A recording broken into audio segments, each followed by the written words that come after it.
permiso o que te mueve un financiamiento, todo, pero te quita algo. Los guardias nacionales que te paran en la alcabala o la policía que... o sea, todo el mundo buscando sobrevivir. Pero allá no solo hay un abuso enorme, sino que por ahí no es, más bien debería ser eso combatido. Porque el país necesita, con conciencia, que cada realidad sectorial tenga respuestas dentro del clima y la crisis que vivimos, pero que tenga respuestas. Lo que no puede hacer no hace nada. Claro. Lo que no puede hacer es loco o esperar, porque ahora está, fíjate que el tema económico, uno ve que hacen falta unas medidas que no se toman, porque no, ok, estamos de acuerdo, las sanciones sí es verdad que hacen daño. Y por eso el 65, el 70% de Venezuela rechaza eso, para que Leopoldo López y familia lo sepa, Guaidó. Eso es malo.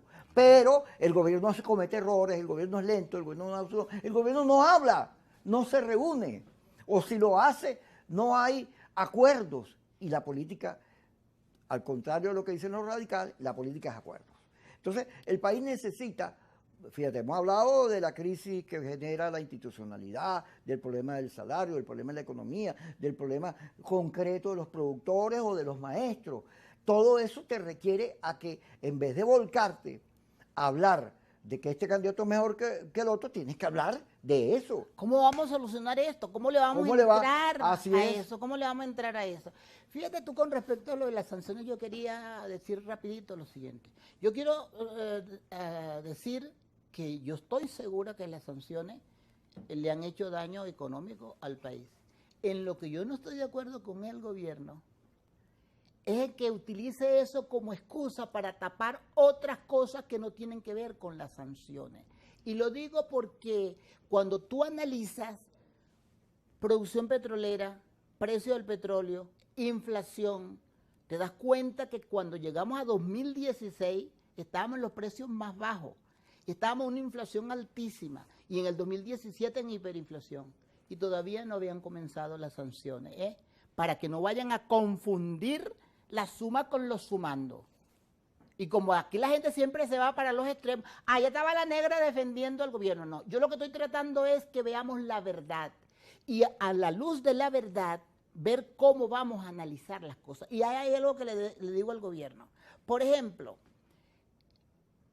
en PDVSA deberían explicar por qué a partir del 2010 empezó a bajar, a disminuir la producción de petróleo, el petróleo que se extrae.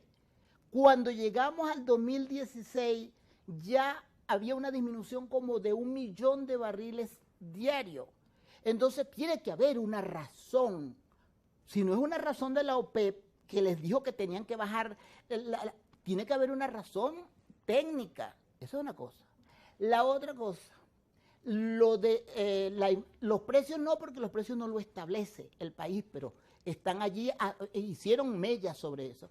Y lo de la inflación, por Dios, en el 2017 ya teníamos hiperinflación. Y aun cuando lo de las sanciones comenzó en el 2014, con la ley que elaboró el Parlamento norteamericano, ahí todavía era el enunciado, el marco legal para ello, porque yo creo que eso será legal, pero ético no es. Y luego después vino cuando Obama dijo en el 2015 que éramos una amenaza inusual y extraordinaria para el Estados Unidos. Ahí todavía no está pasando nada, puro enunciado. Y realmente después cuando llega Trump en el 2017 fue cuando apareció, digamos, la primera sanción que todavía tampoco... Y cuando ocurrió eso en el 2017 estábamos en hiperinflación. Quiere decir que la inflación en Venezuela no se produjo por las sanciones.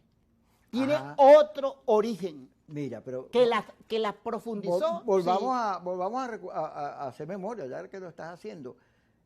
Cuando Jordani era el ministro de Planificación, se plantearon dos urgencias, la electricidad y la modernización y mantenimiento de la industria petrolera. No se hizo eso.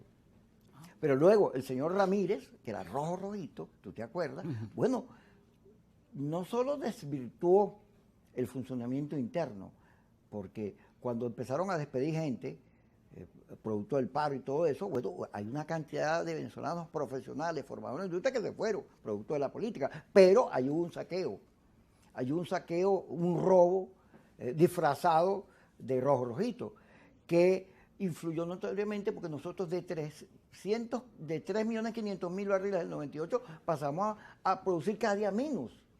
¿Y por qué? Bueno, precisamente porque la industria fue producto de un boicot interno, de una gente que no entendía o que tenía otros intereses. Sí, yo lo del petróleo, ojalá algún día algunas personas conocedoras del petróleo puedan explicar esto en forma sencilla, porque también tiene mucho que ver, por lo que yo he oído a gente que sabe de petróleo, con que se abandonó un poco los pozos petroleros que estaban en funcionamiento y no se les... porque digamos que nos entusiasmamos demasiado con la faja petrolífera del Orinoco y aparentemente como que no produjo todo el petróleo que se esperaba por día y que tiene mucho que ver con la característica de ese petróleo extra pesado, que creo que es que lo llaman. Entonces, probablemente, si se analiza eso, el gobierno, bien sea el que está o el que pueda venir, decir, bueno, la decisión es, por ejemplo, vamos a volver a los pozos de liviano o de medio y ver qué cuesta más, si económicamente es más viable volver aquí. Y no es que abandonar esto, pero no meter todo en esta sola canasta, todo el dinero. Pero por eso se tienen que analizar las cosas. Pero si siguen diciendo que todo lo que aquí pasó es nada más que por las sanciones, entonces se tapa la realidad de las cosas, Entonces uno lo que le estamos pidiendo es, habrá gente que no entiende de estas cosas, pero hay algunas personas que nos dedicamos a estudiar y a preguntar. Yo por lo menos no sé nada de petróleo, yo soy maestra. Y soy agrónomo. Bueno, pero te lo preguntas por lo menos. No, pero yo hablo con la gente que sabe y le pregunto. Como yo siempre mira, se acabó el programa. Sí, yo sé que se acabó. Sí, porque ya viste ayer. Y que más vamos a demorar. Yo agradezco muchísimo todo este tiempo que me ha permitido poder conversar con los venezolanos. Y bueno, yo seguiré dando clases a todo el que me quiero ir. Y bueno, eso lo haré. Muchas gracias. No, más bien gracias a ti, porque la manera en que la conversación sobre los problemas